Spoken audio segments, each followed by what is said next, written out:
Hello दोस्तों।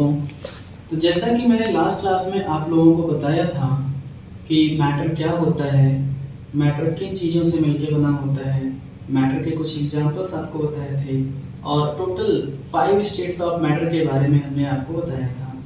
तो दोस्तों आज की क्लास में हम बताने वाले हैं कि सबसे पहला स्टेट्स ऑफ मैटर जिसे हम सॉलिड के नाम से जानते हैं, वो सॉलिड स्टेट्स ऑफ मैटर के क्या कैरेक्टरिस्टिक्स होते हैं, यानी किसी भी मैटर को हम सॉलिड कब कहते हैं।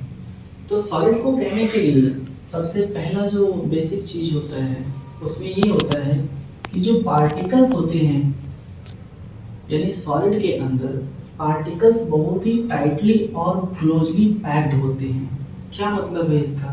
इसका मतलब ये है कि किसी भी सॉलिड के अंदर जो पार्टिकल्स होते हैं वो काफ़ी आस पास होते हैं, बहुत पास पास होते हैं, बहुत ही टाइटली बंधे होते हैं। ठीक है, और ये क्लोजली पैक्ड होते हैं, मतलब एक के बाद एक दूसरे पार्टिकल्स जुड़े होते हैं सब। इसमें दूरी बहुत कम होती है। तो ये सबसे पहली पहचान होती है। दूसरी बात ये है कि जो सॉलिड के पार्टिकल्स होते हैं इनके बीच में जो गैप है, यानी इनके बीच की जो डिस्टेंस है वो बहुत ही कम होता है, बहुत ही टाइनी गैप होता है। यानी gap between particles are very tiny, बहुत ही छोटा डिस्टेंस होता है। इसी वजह से ये काफ़ी हार्ड होता है, काफ़ी टफ होता है और इसे कंप्रेस नहीं किया जा सकता। इसे अगर आप कंप्रेस करना चाहो तो कंप्रेस नहीं होगा। जैसे आपके पास कोई लकड़ी है, ब्रिक यानी ईंट है, स्टोन है, कोई भी ऐसी चीज़ जो काफ़ी हार्ड है, आप उसे कंप्रेस करना चाहो, दबाना चाहो तो उसे दबा नहीं सकते हो, क्योंकि उसकी जो पार्टिकल्स के बीच की स्पेसिंग होती है वो बहुत ही कम होती है, मिनिमल होती है। तीसरी बात होती है कि भाई सॉलिड जो भी होगा उसका शेप और वॉल्यूम ये फिक्स होता है। आप किसी भी चीज़ को जो काफ़ी हार्ड हो यानी सॉलिड हो, उसका शेप देखोगे वो जैसा है वैसा ही रहेगा। इस पेन का ही एग्जांपल हम देख लेंगे। शेप शेप मतलब कैसा दिखता है, और वॉल्यूम का मतलब वो कितना स्थान घेरता है, कितना स्पेस ऑक्युपाई करता है, उसको हम वॉल्यूम बोलते हैं। तो बेसिकली सॉलिड स्टेट के जो भी मैटर होते हैं उनका शेप और वॉल्यूम फिक्स होता है, वो बदलता नहीं है। अगली बात है कि जो भी सॉलिड स्टेट्स के मैटर होते हैं उनका नेचर काफ़ी रिजिड होता है, यानी उनके जो पार्टिकल्स होते हैं वो रिजिडली टाइटेड होते हैं, बंधे होते हैं।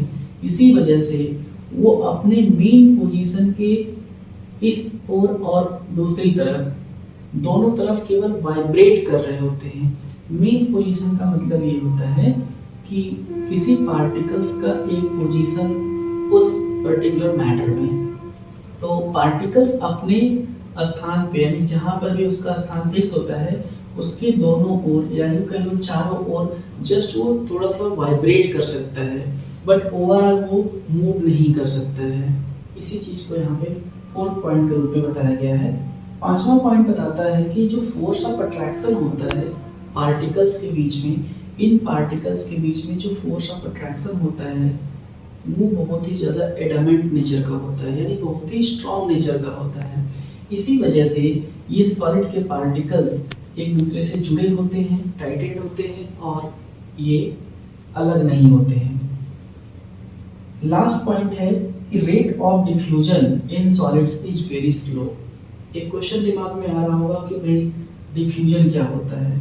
तो डिफ्यूजन का मतलब ये होता है कि पार्टिकल्स का movement from higher concentration to lower concentration, यानी किसी भी मैटर में पार्टिकल्स का मूवमेंट हायर कंसंट्रेशन से लोअर कंसंट्रेशन की ओर ऑटोमेटिक होता रहता है।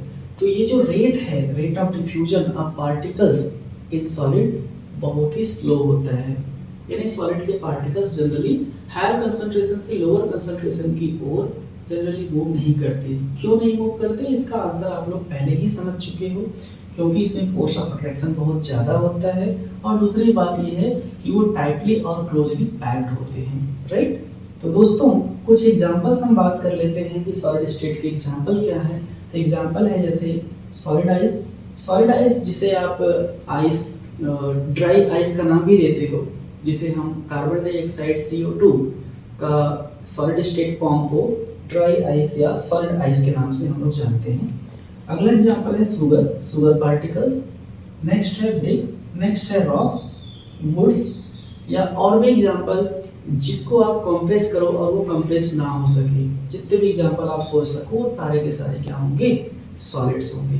तो नेक्स्ट क्लास में हम आपको बताएंगे कि लिक्विड स्टेट क्या होता है और उसके कैरेक्टरिस्टिक्स क्या क्या होते हैं।